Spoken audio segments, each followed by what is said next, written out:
This morning we have a person that's travelled a long way to be with us, and rather than me introduce him, I'm going to ask Pastor Nick Cross if he'll come up the front and share with us.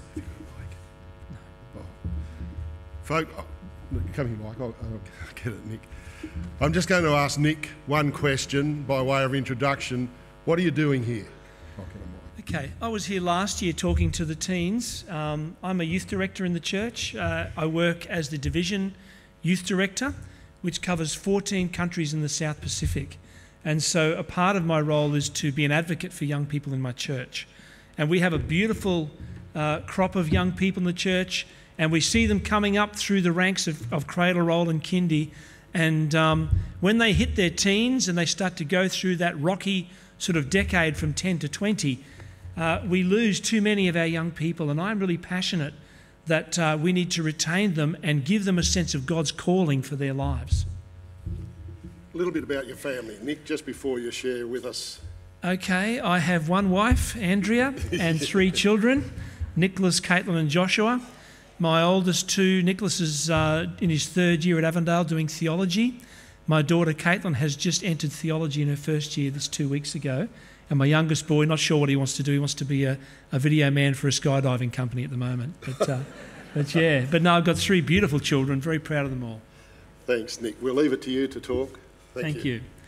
Yeah, look, I'm coming here with a very big burden on my heart.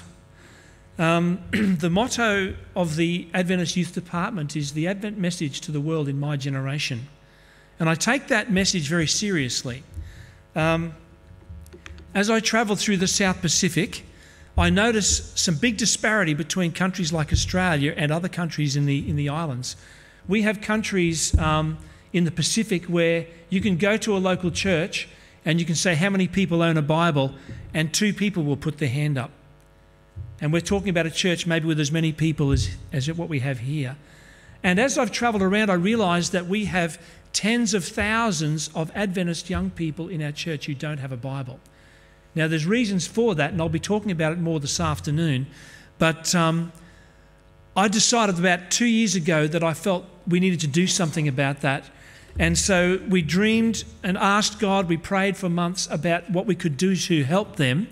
And so we came up with a project called the World Changers Bible Project. Now, these brochures will be around this afternoon. I'll be talking about this.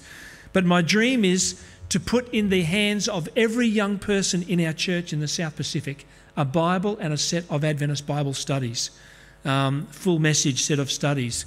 And so as we talk to the Bible Society, I can get hold of a Bible with our own cover with 12 pages of discipleship literature in it that we put in for $3.90. And the set of Bible studies, I can get the whole set of 28 for under $1. So for just under $5, I can give a young person a set of studies and a Bible. Now, to do that, to raise the money for 200,000 Bibles, I need to raise $1 million. And so the division gave the youth department this 12-month block to get the mission offerings from our church. And so far, we've had an incredible journey. We've seen God's just blessings unfold in the conferences that we've been to. We have 4 big camps left, and Adelaide and South Australia is this weekend. So far, we have raised $300,000. We had a bequest, just came in a week ago, for $93,000 to be devoted to the Bible Project. Well, I'm just so pleased, and I believe God, while we still have a chance to distribute Bibles in this part of the world legally, I believe we've got an obligation to do that. In 50 countries of the world now, it's illegal to carry a Bible. Now, in Australia, we have the luxury of probably half a dozen Bibles in every house. But in many of our neighbouring countries in the South Pacific Division, a Bible is a luxury item. And so this afternoon I'm going to be talking a little bit more about this. Our General Conference President has got a slogan, Revival and Reformation. And I challenge you, how would you experience revival and reformation if you don't even have the basic Christian weapon, a Bible?